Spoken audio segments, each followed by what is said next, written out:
Yo,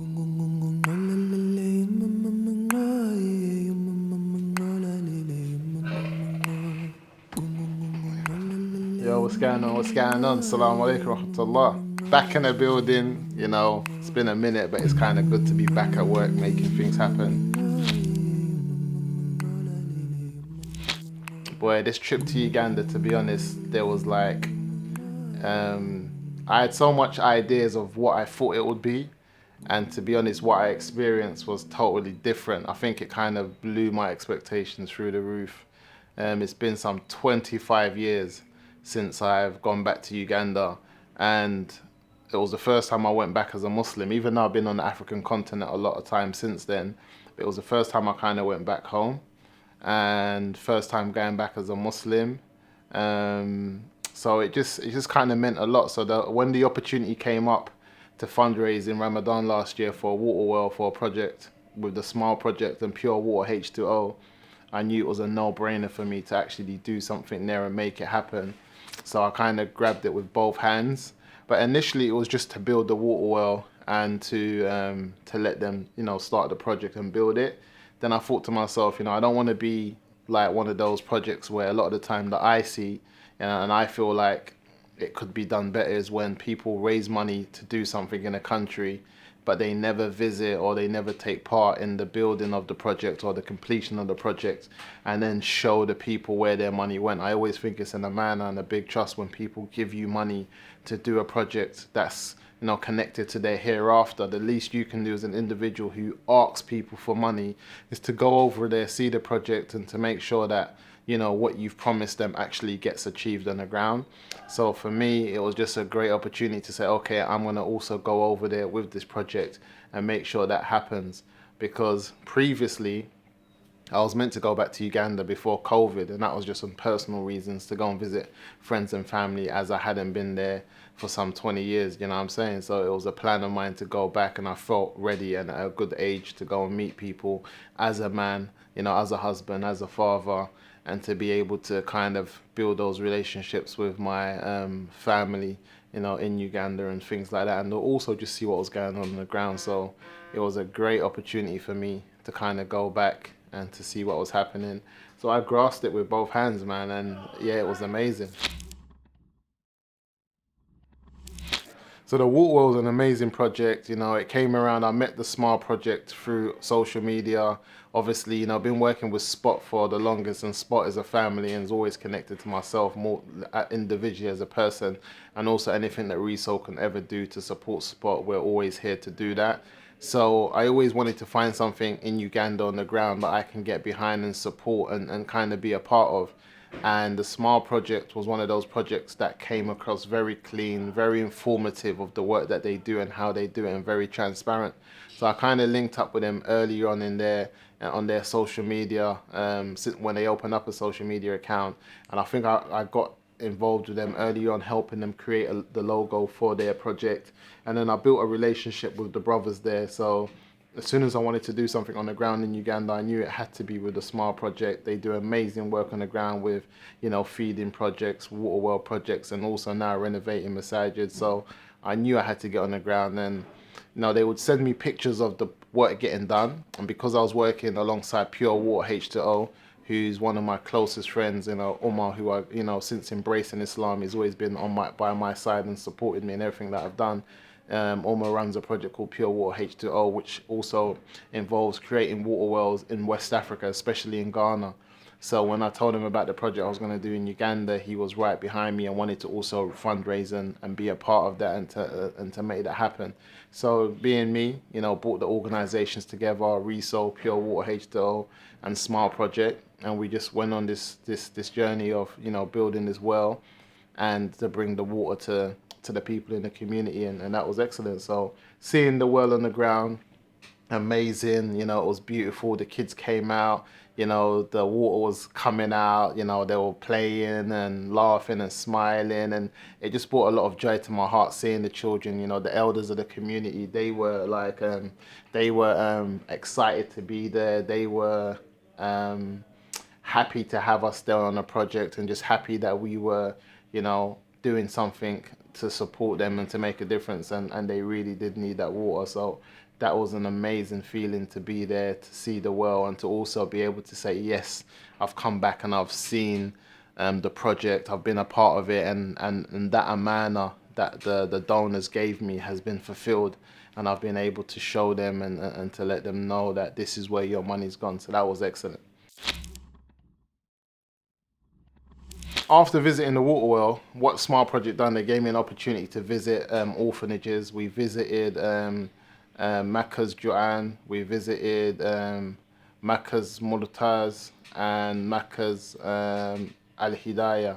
And all three were orphanages that had over 100 pupils, you know, many who had lost both parents, some who had just lost their father, and others who were just given up by by the mother who couldn't just support the children.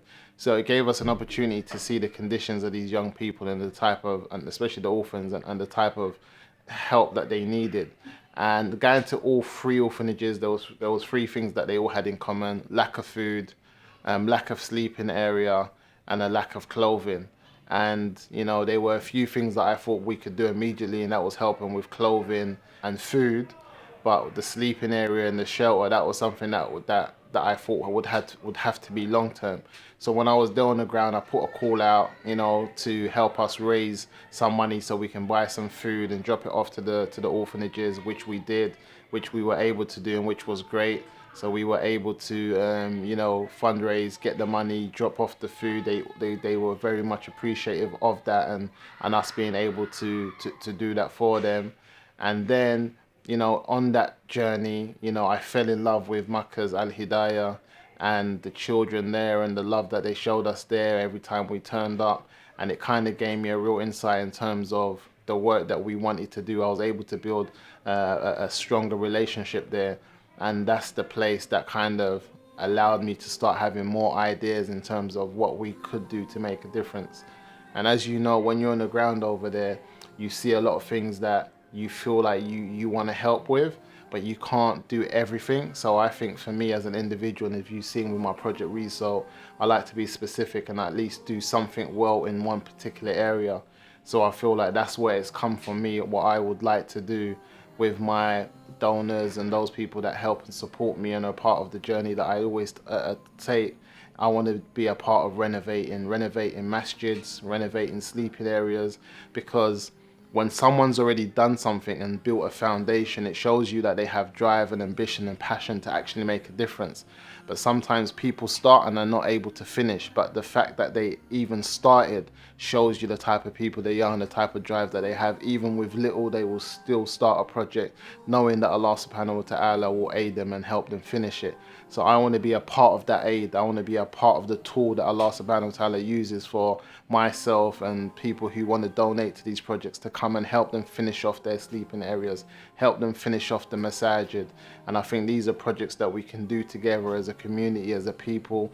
And it's not always just about, we're going to build a new mosque, we're going to build a new sleeping area. No, how about we renovate and help those people who've already started things and just need us to kind of help them finish it off and to get them to a standard where they can, have that level of, comfortability within their life and in their lifestyles, and just have a comfortable life by, Allah's permission. Obviously, over the years, I think people have come to know, Moosa through social media, through interacting with me personally, through some of the stuff we've done early on with the youth dawah and trying to help people, and also lately with my project Reso and the impact that we have here in the UK and that we're trying to have abroad. And I just want people to just continue to show me that same love they showed me from day one, and to continue to help us and support us and aid us on the journey that we're on. I think my trip to Africa opened up my eyes big time. I think Uganda is a beautiful part of the world. There was so many, natural beauty and natural, resources that we were able to see on the ground. And we realized with support from ourselves and other people, we can actually make the best of the things that they do have. And also just showing people the beauty of Africa, man. I just saw, like, it was, don't get it twisted at all, with the poverty that you have in Africa, it's very difficult. but also with the natural beauty and the natural assets that Africa has as a country will just blow your mind away. And I just feel as people, we got to support each other in terms of making the best out of that and making a difference and trying to help people, and also understanding the impact of how it is to be an orphan. You know, myself, I've been an orphan since the age of 10 when my father passed away. I've seen my mother raise me and my siblings and do a great job, you know, after losing her husband, you know, and having children at such a young age, you know what I'm saying? And I just feel like myself being an orphan, but being in this environment and being able to, you know, make the most of the opportunities that were given to me, I can only imagine how it is being an orphan, and sometimes in a society where you don't have those opportunities, you don't have, you know, those things that sometimes we take for granted here. And I just come to realize that a lot of us here are spoiled and ungrateful. And if we understood, you know, the things that Allah subhanahu wa ta'ala has blessed us with, we'll be more patient in our journey to be a better person. Because sometimes I think we rush a lot over here, and that's one thing that it took me over there. Just be patient and consistency. Consistency and patience and discipline will get you a long way, and that's something that I saw in abundance in Africa and on my journey. I saw people that didn't have much but were patient, consistent and disciplined in their pursuit of doing and making do with the little that they had and entrusting in Allah subhanahu wa ta'ala. So yeah, people, man, just, you know, continue to support us, continue to be a part of this journey, and just look out for my future messages on how to get involved with the projects in Uganda.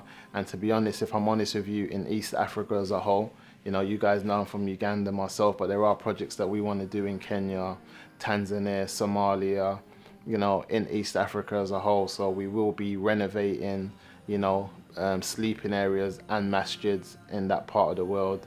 May Allah subhanahu wa ta'ala accept it from all of us. May Allah keep you all safe and keep it strong, keep it Muslim. I'm out. Assalamu alaikum.